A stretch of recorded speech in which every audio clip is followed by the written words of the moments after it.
Bago pa natin mapanood ang inaabangang reimagined version ng Mary Shelley classic na Frankenstein, eksklusibong nakakwentuhan ng News 5 ang Oscar Award-winning director behind the film na si Guillermo del Toro.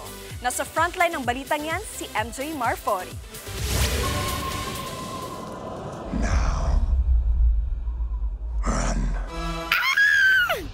Unang tingin, mapapa Jacob Elordi, is that you? Katalaga! Dahil from one of Hollywood's hottest heartthrobs to this, behold, Frankenstein's creature.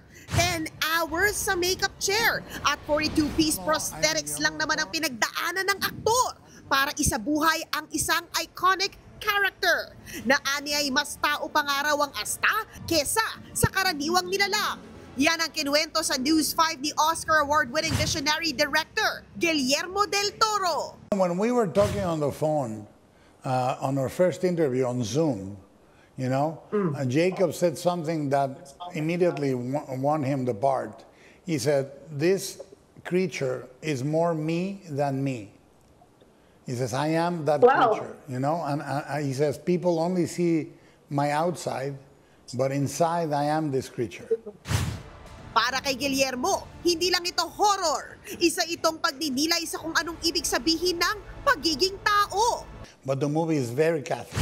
The intimacy of this version is a new element that has never been done in a Frankenstein movie. The intimacy of father and son, the story of a generational pain that is inflicted on Victor as a child and he inflicts on his own son, so to speak, as an adult. You know, that's the dimension I'm interested in.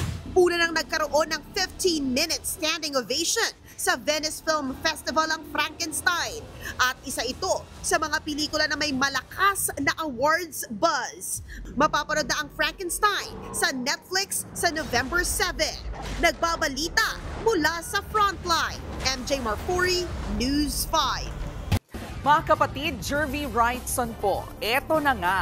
Para sa latest showbiz news at iba pang kay-alaman, mag-follow at mag-subscribe na sa social media pages ng News 5.